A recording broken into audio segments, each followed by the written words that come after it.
Welcome to A Lunch with Biggie, a podcast about small business and creatives sharing their stories and inspiring you. I'm super excited, guys. My guest today is a duo who's left their well-paying, successful career to create the nation's most famous Cuban sandwich shop, serving up authentic handcrafted sandwiches, Cuban sandwiches, and batidos, shakes, if you don't know what that is, in the heart of Little Havana, and many more. Please welcome Michelin Bib Gourmand recipients and owner of Sanguich de Miami, Danny and Rosa Figueredo. How's it going, guys? Too bad. We're doing well. Nice to be here. I'm super excited. I know since I've met you and we've talked, I've been wanting to spend a few minutes, so I really appreciate it. I know you guys are super busy, so thank you so much for your taking the time to chat with me, and I can't wait for people to hear your story and just kind of talk a little bit more. My first question always is, and obviously it's my lunch break, but usually it's like, what's your go-to lunch or sandwich? And I'm going to make it a two-parter. One is at Sanguich, what do you get? Because obviously that you're a restaurant, but then two, if you're not in the restaurant, what's your go-to lunch? Okay. I mean, you can go first. First of all, thank you for that intro. That has to be the nicest intro that we have ever received. I almost wanted to clap for myself. So thank you for that. You're welcome. So I'd say when I'm eating a sandwich, 99% of the time it's at Sanguich. I've gone through phases, right? When we first opened 6 years ago, I had a favorite, and then I want to say it's seasonal, like every 6 or 8 months, I kind of change it up and it's another one, and then I'll leave that one behind. So I'd say currently it's the croqueta preparada. Oh yeah. Okay. Delicious. There's the only thing that could potentially or possibly make a Cuban sandwich better is croquetas.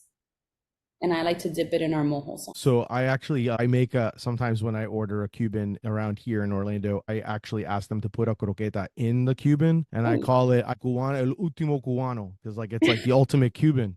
Yeah, it's the only way to make it better, in my opinion, right? Yeah, I agree. You're a croqueta lover. Oh yeah. And I would say if I was not at Sanguich, it'd probably be a roast, a French dip.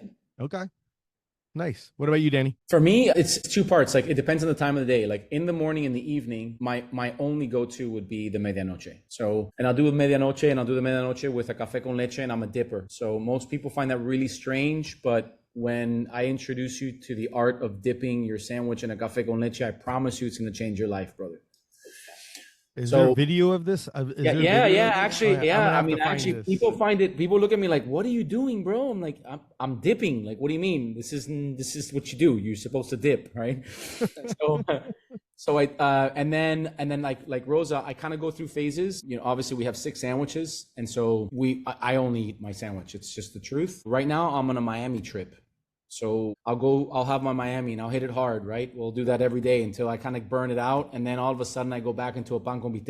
And my pan con vite, I add, onions and tomatoes to it just because it just makes it so much better. Yeah. But man, outside of like, if you were to really pull me out of sandwich and say like, what would be your go-to lunch? It will always be a burger and a beer. Okay. Yeah, you can't go wrong with that. Yeah, it's just like it's tried, it's true, it's a classic. Yeah. Not just any burger, not just any beer. We're talking handcrafted patties. People that really go all out, right? So and I would expect that from the two of you because of the way of how you guys have created what you guys are creating with the Cuban sandwich. And we'll go more into details on that because that's there's so many layers to the story of like why I'm so inspired and love what you guys have done. But let's unpack a little bit some of the intro, because I need you to tell people if they've never heard of Sanguich de Miami. Well, it's called Sanguich de Miami is where it goes. But if they've never heard of Sanguich, can you give people a little bit of like a lunch break version of like, what is the story? What's the origin story of it? Well, I mean, the truth is like, when we first started, this was in my head, it was a completely different project in itself. But Rosa and I got together and I said, I've got this little project. I kind of dusted it out of the files, so to speak. And it was very French influenced, open face sandwiches, very high, Was that Meltworks? Meltwich. I started that concept back in 2000. And so I trademarked the whole thing, did the menu. And this is like, obviously I was in a completely different field, but I would invite my friends over and I'd make them sandwiches and we'd have cigars and scotch. And it just one thing led to another that they asked me to potentially open up a sandwich shop, and I kicked their tires around and, markets changed, life changed, Rosa and I meet. I said, hey, listen, I've got this really crazy idea. I was like, I want to change. And she looked at the business plan and she said, that looks great, but you should make it Cuban. And honestly, it was that moment that was just like awe-inspiring. The light went off and I'm like, oh man, this has legs, because what we found is there isn't anything in the market. People just stopped paying attention to that food group, just in general. And so we said, okay, what do we have to do to kind of like bring it to life, not back to life? Because I always felt, even back in my day, the Cuban sandwich, yes, it's important, but I don't think it was a component of a very extensive menu. It wasn't a standalone item, And so we studied it. We took a considerable amount of time of studying it and figuring out what we have to do to create that type of environment. And so we did. Yeah. So I think essentially Sanguich is a classic Cuban sandwich shop where 99% of the ingredients that go into a sandwich are made in-house. It's a very small menu. It's just straightforward, 6 sandwiches, 6 batidos. So you can get a side of croquetas, a side of boniato fries, or a basket of chicharrones, and that's it. There's no salads, there's no rice and beans. You go to other incredible restaurants for that. For us, you come to have a well-made Cuban sandwich. So let's talk about this sandwich, because that's the part where I like, it makes my heart feel good. The fact of like, you could tell the love that you guys have, because you guys do everything in-house. So like from the mustard to like the ham, even your turkey, everything, you do everything in-house. I tell everyone, the only thing we don't do here is the lettuce, tomato, and cheese. Yeah, I mean, and you don't bake. It's your recipe, but you guys don't break the bread in house, correct? No, we have the recipe. We developed a very strong recipe, and now we have a bread manufacturer that we vetted to make sure that he maintains the integrity of our bread. Yeah, which is unbelievable with it. And I know that the only real difference is that you guys do more of like a spicy mustard, but I mean, it's phenomenal. It's absolutely phenomenal how you guys what you guys have created. So I'll tell you, we don't intentionally make it a spicy mustard. It is yellow mustard made with ground mustard seeds. Ground mustard seeds naturally are spicy, and we don't add a lot of additives, right? We just add to kind of enhance its natural flavors. So the water and the vinegar, and we'll add some turmeric in there, but there are no additional spices. So that spice that you get is just a natural flavor of the ground mustard and seeds. how you kind of go through the fermenting process, right? The shorter the time span, the more that horseradish type of nasal hit that you get in the mustard, the longer you let it mellow and ferment, what winds up happening is the mustard just kind of has a different type of like effect on your palate, right? But we get it to a point where we feel that it has just enough where you get the sensation that you need out of mustard, because I'm a big mustard lover, and it complements the lechon well. So and there's a lot of cross utilization on our ingredients, so we want to make sure that what you're getting out of the mustard, you get out of the lechon, and they don't compete against each other. I could see most people are used to having your store-bought mustard, which is very vinegar forward. Yeah. So for us, we embrace its natural flavors. And so I could see how most people would think it's spicy. No, I love that. I love that. And you guys also, obviously, a key component, in case I didn't bring it up, because I hit all the other ingredients, the pickles also are also made in house. Let's not forget that. And then obviously the other big elements of obviously that I love is the fact that you use the lard, the rendered lard from the pernil or from the lechon is used to actually brush onto the plancha and onto the bread in order to kind of to do the whole toasting option of it. It's absolutely amazing. But what I think is kind of really cool for me, the whole aspect of it, is a few things. One, the two of you are not chefs. Rosa, you study, you're a lawyer, paralegal, right? Yeah, litigation paralegal for 17 years. And then Daniel, you were like a design and engineering and everything, aspects. So like architecture, engineering, design, you name it. So then, and then the other aspect of it that I truly admire is the fact that you guys, like before a sandwich was even made, you guys researched for a full year, which a lot of times people are like, no, I want to have this idea, I got to start doing it. So you guys took a full year to figure this out. Tell me a little bit about, like, obviously you guys were working at that time, but tell me a little bit about that aspect of it, because I think a lot of people tend to forget the hard work that's happened in the back end. They just see what's happening right now, but you guys put in a lot of effort and a lot of time and a lot of mistakes, things were happening. So tell me a little bit about that in the beginning part of it, just trying to figure out like, oh, this is how we're going to do it. You want to go ahead? Yeah, so before any recipes came along, the brand had already been created. And so we knew that we really needed to do our research because we're not chefs and we don't have that culinary background. For us, it was a passion project. It wasn't about making a buck. It was about doing something that we can be proud of and putting our best foot forward. And profitability is just a result of us doing that. And so every decision we made was based on us really just wanting to represent the Cuban sandwich to the best of its abilities, being a native to Miami from Cuban immigrant parents, and Daniel, Cuban immigrant parents, who was raised in Hialeah. For us, it was really important to come correct. Especially if we're going to go into a market that's saturated with a product already. You've had people that had been doing it their entire lives. And so we wanted to respect the process. And so we didn't want to cut any corners and looking to figure out, how do we make our own ham? How do we find the right recipe? Bringing family and friends, which by the way, thought we were nuts, bringing them in and saying, what do you think about this? Why don't you try this? Down to the order in which we put our ingredients when we're building a sandwich, right? Those even to those small details. But I will say that we started with just one sandwich, and that was the pan con lechon. And that's how we launched sandwich. Just the pan con lechon, the pickling onions. We did it at a festival. We sold them at a festival. We did 2 festivals, and 2 months in, Danny was so excited. Finally, we debuted sandwich, and he says, I have good news. I said, okay, because I signed us up for Cuban Sandwich Smackdown. And I thought, but we make pan con lechon. We haven't made the Cuban sandwich yet. He's like, but we are, and we have 3 weeks to do it.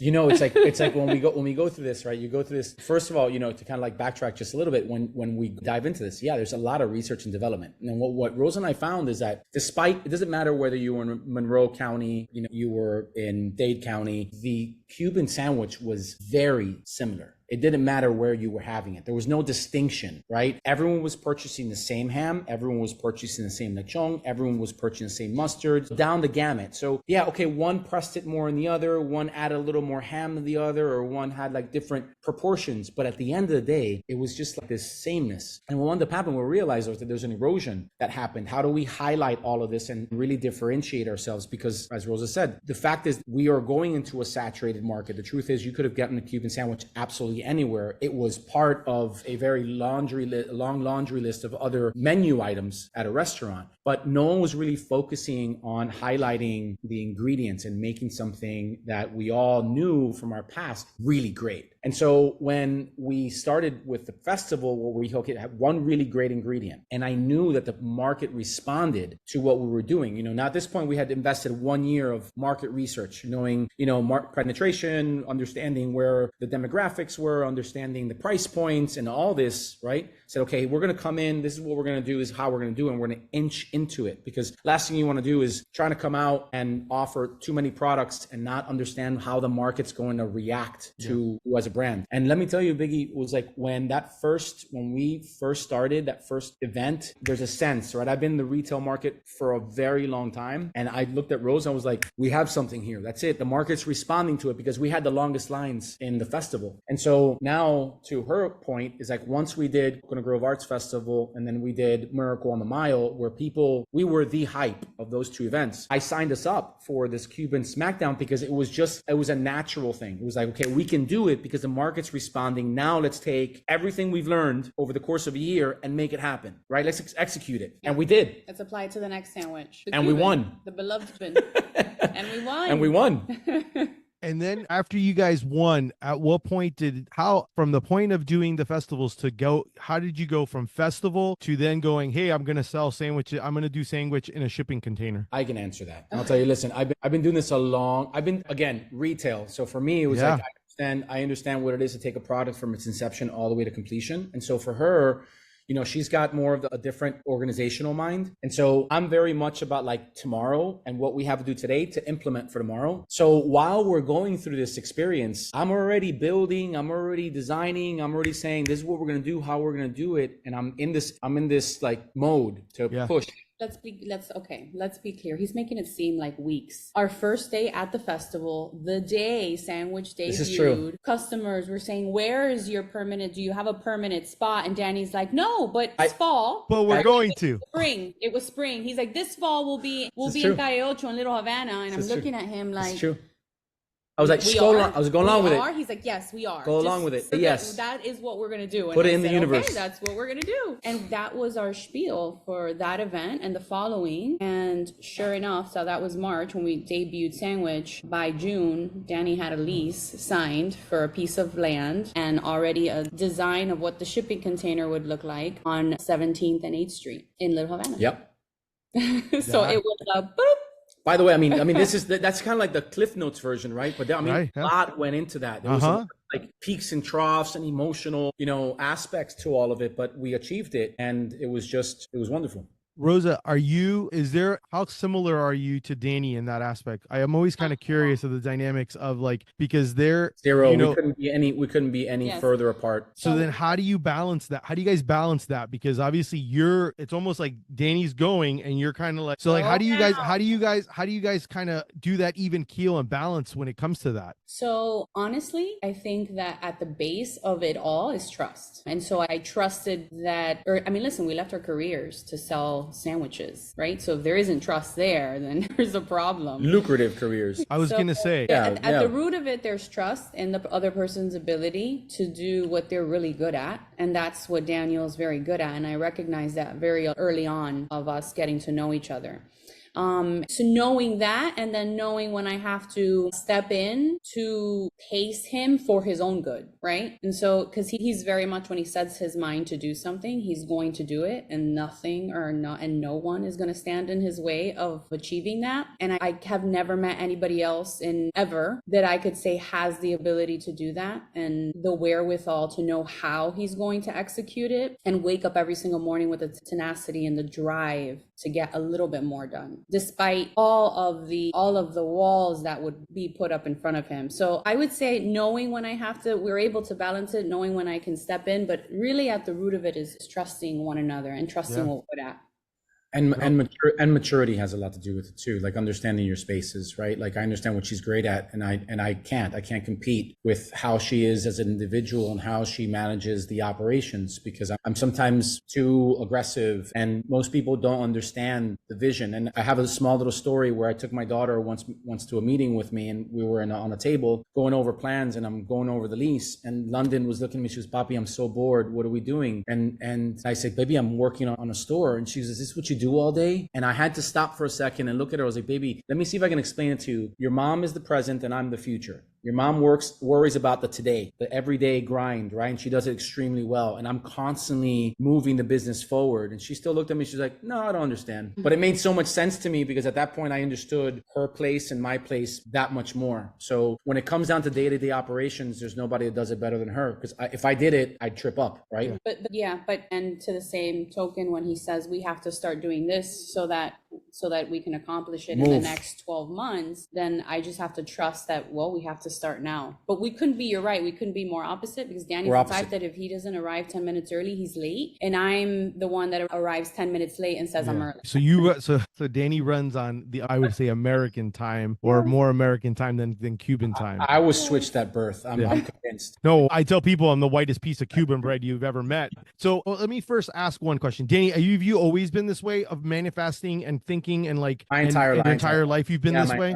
My entire life. I can't remember a time that I wasn't dreaming and executing. I would dream of something and just do it. And then listen, I've had a tremendous amount of failure in my life. I've had moments where just things didn't work out, right? But I can't ever say that there was a moment in my life that I didn't give it an honest shot, right? I don't have that regret. So it's funny, because that was one of the questions I had when you and I talked the first time I got to go to Sanguich, and you and I chatted, and that was one of the things. I'm like, a lot of people live with the fear of failure, and they have that stupid thing in the back of their heads that always is telling them, hey, it's going to creep up on you. How do you get over that? How do you get it out of it? You don't, because the same challenges you're going to experience on a 9 to 5, you're going to experience outside being an entrepreneur. And the fact is that, I hear all the stories about like, I can't do it. I'm like, bullshit. I was like, you can do it. And I'll tell you why you can do it, because we did it with 2 newborns. We left our careers, went broke. When I mean broke, we were on government help. We were on, my friends had to lend me money. We moved in with her mom. Listen, I've been living on my own since I was 16, 17 years old, right? And I had a very fruitful career. I didn't really rely on anybody. And so this was a time in our lives, it's like, if we did it, we have to do it. Because at the end of the day, we can always brush off our CV, right? Just dust it off and get back to work and get back to the monotony of life. Or we can say, let's just do something that matters and let's see how far we can push it. And so, you know, like, I think there's a lot to learn from those experiences. You test your own abilities, you test your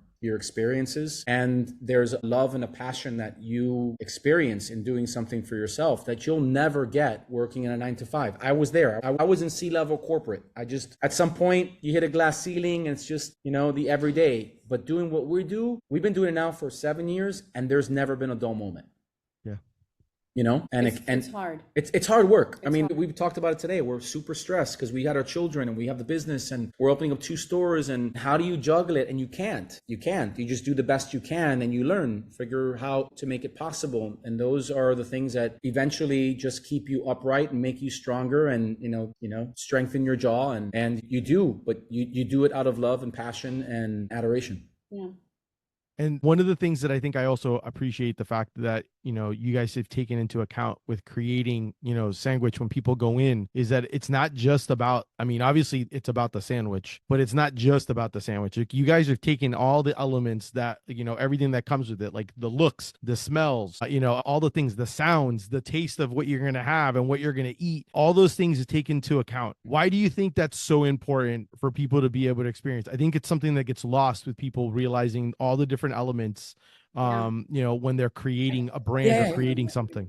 You can talk about that. I think for us, it was really important not to just serve food, but to create an experience for someone. Because we knew that, you know, when you go into a space, you can have really incredible food, but if the service fell short or if the ambiance wasn't right, no matter how good that food was, you don't leave with full satisfaction from that place. And so we knew from being food lovers and going out to eat, when you went into a space that didn't really encompass all of the elements, it kind of left us almost like with an emptiness, like there was something missing and you just couldn't figure it out, right? Sometimes you couldn't figure out what it was, but I know sometimes I walk into places that should be authentic and the food is authentic and they speak the language and they dress the part, but you know, you're listening to modern top 10 on the radio, right? And it doesn't complete the circle. And so for us, it was important in a world where everybody's trying to be trendy to be authentic. And so being true to the brand and what we wanted to represent, which is our culture and the food, we knew that we really needed to hit all of those marks so that we felt, otherwise we wouldn't feel we were coming and being our true selves.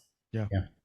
No, to that point, I think that there's such an erosion in every discipline in our lives, from construction to food, right, to cars. There's this sameness that happens. And we went to a market where everyone just was doing the polished concrete floors and the reclaimed walls, and it was just cheap, and it just didn't and I think that cost-cutting nature transferred into food, right? And this ideology, like, shit, you can't put a little more time and effort into the design and the aesthetics and everything else with it and do the same thing with your food. And if you don't have that adjacency, for me, it's a broken chain. It was very important for us. I mean, listen, we approach our business the way I would like to be received by an environment. I feel comfortable in an environment where there's details and there's considerations, right? And that's just how I feel. I feel comfortable in an environment where people know my name. I feel comfortable in an environment where the food is good. And then when you can bridge those together and have that alliance, I think it's a winning recipe. It doesn't matter whether you have a concept from Guatemala or Asia. At the end of the day, it's authenticities that we were after. We weren't just after the sameness, right? We didn't do the bowl concepts with the reclaimed wood, and it's just more of the same. It's just, you know, same pig, different lipstick. You know what I mean? We were very concerned on how we made people feel. Yeah. The moment you walk in, I want you to feel like you're transported somewhere. And I don't give a shit how small it is. It's a small environment, but man, you walk in there, you know, you're tight, your elbows are tight. And let me tell you, we're one of the few places that we've seen that people are not on their phones. They don't have the time to be on their phone because there's so much action and so much engagement that we don't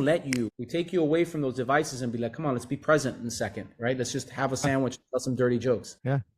No, I get it. Was it always going to be in Hialeah? Was it always going to be? Were you guys always going to be there? I mean, I know you said it when you mean Little Havana? Yeah, Little Havana. Yeah.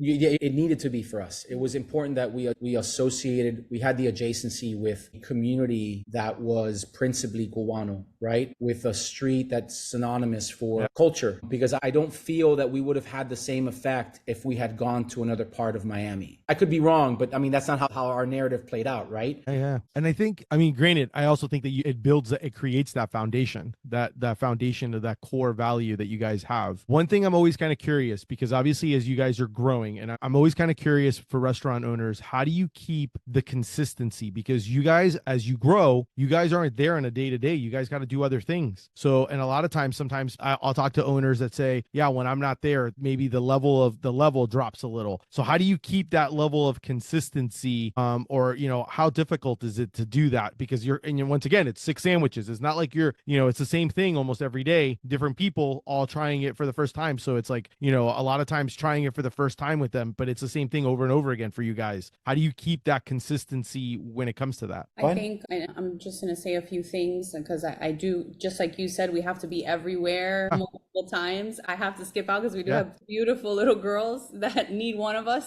But I will say that in operating for us, it was important to create a sandwich culture within our team. And I think it starts with your team. And in creating that culture, we always, even till today, we constantly have meetings with them. We remind them of what our culture is, and we treat them how we would like for them to treat our customers, because they are our family. And as we grow, we make sure that we can incorporate all of the new members and really have them understand what's at the core of the company, and that those are the principles that we have, and we have to maintain those principles. And we remind them that it isn't just about serving food, but how we make people feel when they come into our establishment. And so always with my team, I always tell them, we aren't doing the customers a favor.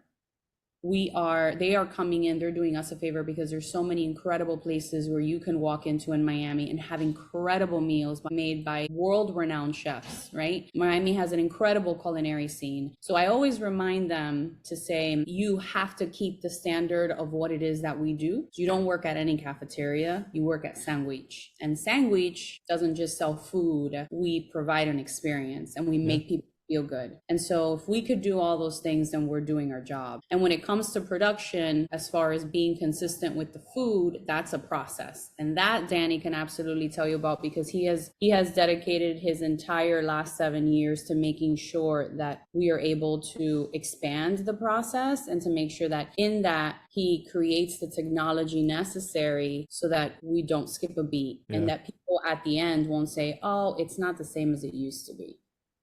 Right? We always try to say we need to, by all means, avoid that. So I'd be interested. I'd love for you to hear a little bit more on that process, because he's the king of that. I'm going to leave, if that's okay with you. No, that's perfectly fine. I'm so glad we got a chance to chat. I thank you so much. And I'm so sorry that I have to go. No. I feel terrible. No, don't worry about it. We're family, man. I love it. Cats now. I love it. Well, it goes perfectly in sync with what you guys do. But this is real life, man. I know. No, and I appreciate it. I appreciate the fact you spending some time with me, Rosa. And definitely next time I'm down there, hopefully I get a chance to meet you. I get to see you. But yeah, for sure. Thank you so much. I love what you do, by the way. Thank you. I'm big fans of what you do. Well, I love you guys. All my friends here in Orlando get mad because when they tell me my favorite sandwich, my favorite Cuban, I tell them it's you guys. My wife gets upset because she's like, why aren't we closer? Maybe. Soon enough. Yeah, I know. I hope so. Thank you so much. All right. No, thank you. Thank you. So yeah, I guess to that effect is like, this is another testament that, what Rosa's speaking to, she's speaking constantly about what she needs to do from an operational standpoint to make sure that she's got the consistency. But, I remember being on the sandwich line and having these like bursts and these tantrums, like this isn't working, and understanding, okay, what are the mechanics behind it? And so, we've been challenged, and I've been challenged by the public. Why aren't you opening more stores? Open one over here, open one over here, open one over there. I'm like, you can't, right? Because my training is different. I'm like, I have to invest in the bedrock of the business first, and I have to make sure that we can establish an operational bedrock to be able to build from. Yeah. And so I spent the last 3 years, we bought a building here in Little Haiti, and, we have gone through, we've made a massive transition from doing things by hand to having like almost a mechanical influence, manufacturing influence. And that transition took a lot of work because, I don't want to no one's ever noticed. People still don't understand what's happening in the background, right? But our product is better than what it used to be. And yet nothing's changed. Nothing's changed because the ingredients haven't changed. The process hasn't changed. It's just the way we're manufacturing it has changed. And now we can produce 2,000 pounds in, I don't know, from beginning to the time we slice, 8 hours. And it's a massive undertaking. And in order to do that, you have to invest a lot of time and energy, because the idea was, okay, we're going to now manufacture. And if I manufacture, what are some of the technologies that I have to institute into the business to be able to create that consistency? So when you're in our place in Bayside, or you're at our place in Coral Gables, or hopefully one day soon, Orlando and Jacksonville and Tampa, that the environment isn't different than your experience in Calle Ocho, and 2, the food is exactly the same. And Biggie, I'll tell you, brother, we did it. So now that we've got this like platform where we understand our manufacturing, now we need to say, how do we duplicate that monstrosity? Because we have 6,000 square feet now of manufacturing space. And now what do we need to do at the store level so we can decompress the labor load, right? Decompress the stress, because you have to understand that we produce one sandwich every 50 seconds. We do 500, 600 sandwiches a day. That's our average, right? We can't do anymore. We don't have third party. You physically have to come to the store. You either have to pick it up or eat there. The conduit just doesn't allow it, right? So my throughput is very restricted. So I was like, okay, how do you increase the throughput? How do you decompress the brand or decompress the labor involved in producing these sandwiches so our employees can be more interactive with the customer while creating consistency? And I don't think that people really understand this, right? This is why I'm not a chef. This is why, all of my years in design and engineering and architecture to be able to solve a lot of these problems. And I just applied it, right? So as opposed to spending $3 million on, I don't know, opening up 5 stores, I spent it literally on a location that no one's ever seen. And so we designed proprietary equipment. I've designed proprietary refrigeration, and we have something that I've really never said before on any platform. We have a plancha, and I designed a new plancha. And that plancha is capable of producing 250 sandwiches an hour consistently. So just to give people an idea of what you just said, okay? Because one of the hardest parts about when you're dealing with a Cuban sandwich, and this is something that obviously is with the Cuban sandwich will tell you when it's done based on how when you put it down on the plancha. And usually, Danny, how long does it usually take on a regular plancha, pressing it down? How long, what is that time frame? For us, it's 6 or 7 minutes, and we have 2 planchas, and you can only do 16 at a time. So exactly, you have to understand how to synchronize that in order to do your throughput, right? Correct. We understand the mechanics of making Cuban sandwiches better, hands down better than anybody, and I'm willing to challenge anybody and test me on that. Well, based on that, reiterate what you just said you created and what the output of it is now. Yeah, so our throughput now would be something equivalent to a Burger King or a McDonald's, right? On a per hour basis. Yeah. And it's never been done before. The reason why in our product category, like the quick service, fast casual restaurant, there has never been a pressed sandwich concept ever created. The closest thing that you can probably get to a hot sandwich would be like a Potbelly or like a Quiznos, right? Everything else which is what I think about was like the conveyor belt, the Quizno conveyor belt type. Yeah, and the conveyor belt is no different than the conveyor belt they use for like Domino's Pizza, right? It's the same technology. Yeah.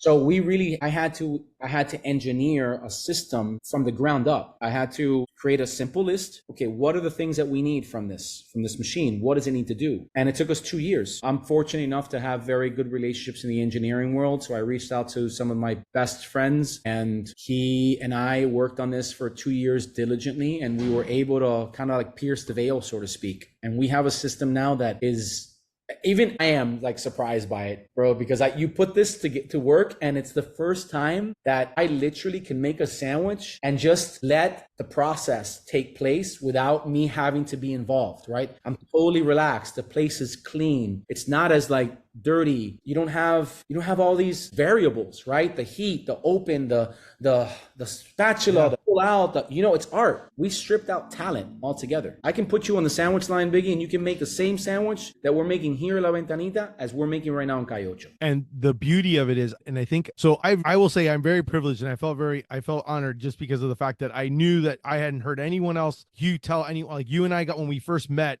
you had mentioned it to me, and I think I was like, it's been in my head the whole time, and I've seen pictures of it. It's gorgeous. And one of the things, I think you even mentioned to me that you guys even tried it out at a festival, right? Didn't you like try it out, see if it was going to work, right? It was a total secret, man. When you do these things, it's called R&D. I spent a lot of money on it. And so when I'm looking at my friend and I, Christian and I were working on this together, we had engineered like 90% of it. We were in the assembly line and we turned it on. Everything's like working, but it still needed, it was just like this box, right? Yeah. Ugly box. And I looked over at Christian. I was like, hey, listen, Christian, so I got a festival in like 2 weeks. I want to put it to work. And he looked at me, he's like, what?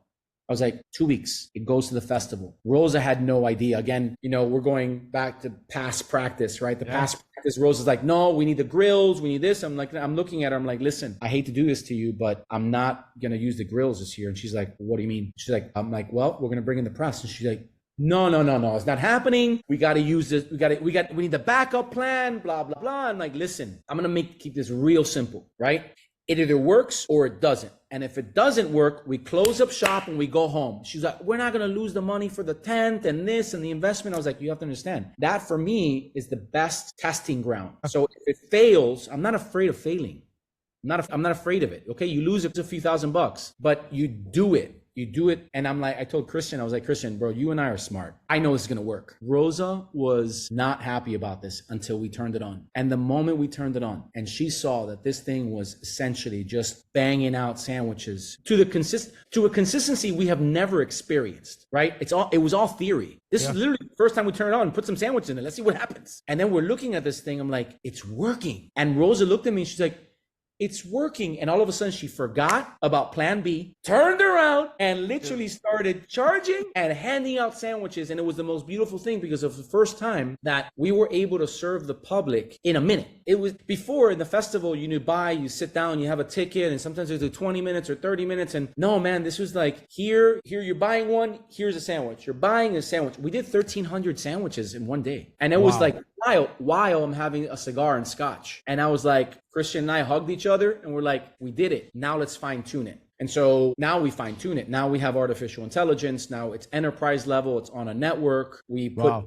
put infrared on it. We put a camera. Yep. It's tied to our POS. Like it's robust. Wow. And so then is the concept. So then is this is something that will be put in at all your locations? Not just right now in the little no. This is something that's we're gonna put in every single location. And I am now at the point where I am going to, now we're putting in a very aggressive growth strategy because we've invested now 3 years into the process and 3 years into the brand. And now is when we're going to get super aggressive.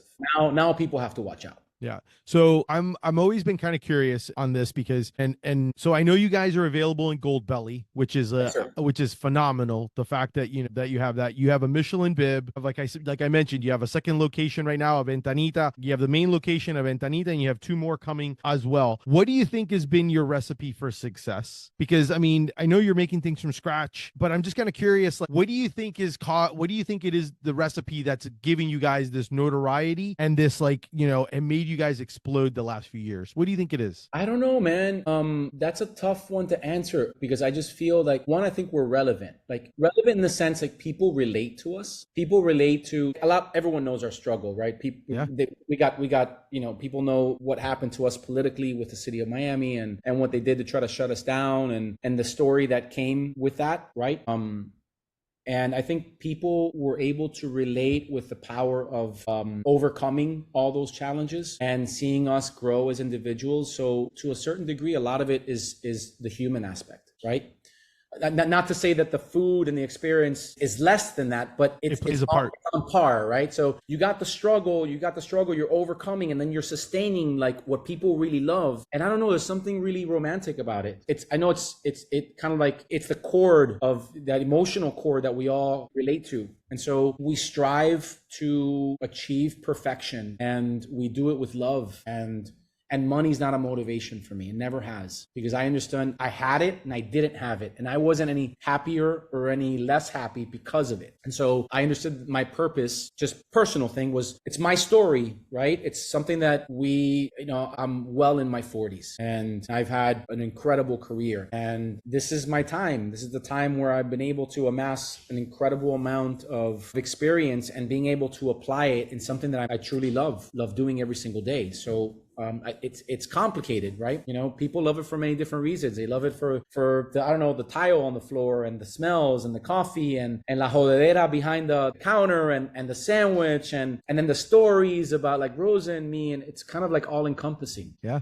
No, I think, hey, I'm here for it. And I'm like, like I said, I just wish I was closer so I can enjoy it and spend more time with you guys, because Orlando's almost there, man. I know. Don't you worry. When the day comes, I hope to have a phone call that day or a text and be like, oh yeah, this is the address. So I definitely know. So I definitely appreciate that. One thing that I've heard you talk about as well, and I think it kind of encompasses with what you're talking about, how people know about you and what you are, because I'm a really big fan and a big believer of what you, I've heard you say numerous times, community over competition. And I don't know why it's so difficult. A lot of people, I see a lot of businesses and a lot of other people that don't look at it the same way. Why is that? Tell me a little bit about why you feel that's so important. I think it's important because a rising tide lifts all ships. And I don't understand why people have this like connotation, no, keep it a fucking secret. And I'm like, no, guys, you don't keep it a secret. You have to look, case in point, right? I got someone that I like very much, Jay Olano, right? He opened up their Italian deli. And every now and then he was getting, sorry guys, we're closed, sold out. Sorry guys, we're closed, sold out. I called him up. I was like, yo, Jay, enough with that shit. Enough with the selling out. Don't celebrate it anymore. And I want to help you get to a place where you never have to sell out again. Come over here to the commissary. Let me show you what I'm doing. Let me invite you in and open your eyes on what it is to invest in the future so you can prevent that from happening, because I want to eat your sandwich and you can't sell out at 2:00 when I want to be there at 4. Right? You can't do that. Right. Not in this industry. And he's like, yo, man, thanks. No one ever does that. And I'm saying to myself, why don't we do more of it? Why? It was a struggle for me, man. If chefs around here would open their doors and embrace me and help me get to where we are today, it would have made things easier. I could have been here 3 years ago, right? Or maybe the reverse, maybe because of my experience, I could have also helped them in their narrative to develop their own businesses. Yeah. And then it becomes a community thing. It doesn't become like this fragmented, and I never understood it. Like I came into this industry and everyone's kind of like in their own corners. And I'm like, no, man, it doesn't work with me. I want you, if you need advice, come over. I'll show you how we do things. I'll show you what it takes. The rest is going to be up to you. The rest is going to be how much are you willing to push to get to where a place to what you want to achieve. Yeah. Right. But yeah, I think community over competition is the only way to go. Amen, man. Amen. What advice would you give someone wanting to start something? Ooh, bro. I'm not much for advice, right? Because you could do so much with advices. Sometimes it could be received differently. And I just think that I'm a person, very early on, I learned something. I was in a conversation. I had someone that said to me once, he goes, work is as much a source of dignity as it is a source of income. And so if you can find that space, learn how to live within your means. Don't try to be anything more than what you are. Forget about competing with the Joneses and just follow what you really love to do. And something that you can do and do for the rest of your life, right? Because I have a lot of passions. I love to paint. I love things, to do other things outside of my sandwich, but I've amassed so much experience in this little space that I'm able to do it with an incredible amount of love and gratification. And so you asked me a question about what advice you can give someone that wants to start something, and there's nothing greater than just starting it. Yeah. Because once you put it into motion, you have to respond to the momentum. If you're paralysis over analysis, you're never going to get anywhere. It just becomes a dream.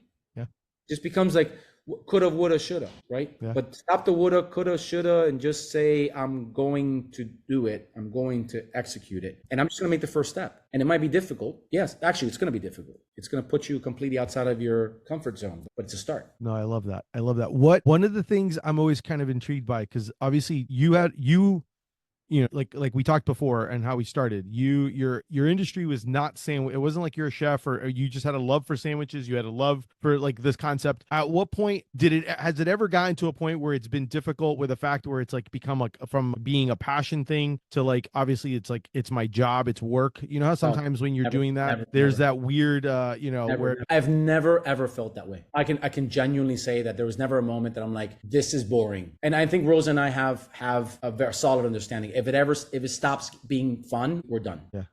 We're done in the sense that someone comes and, scoops up the business, or we stop growing. That's it. We're done. And 7 years in, and I'm having the time of my life, man. This is like, we're at the beginning for, it's crazy. You're just starting, dude. We're just starting. We're just starting, man. And imagine, you've got Mike's in the 70s, you got Potbelly in the 80s, you got Chick-fil-A early 90s, you got McDonald's in the 50s, you got Chick-fil-A in the 50s. Like, these people are like 30, 40, 50 years in, and they're just getting started, Here we are 5 years in, and I feel like I haven't even gotten to the summit.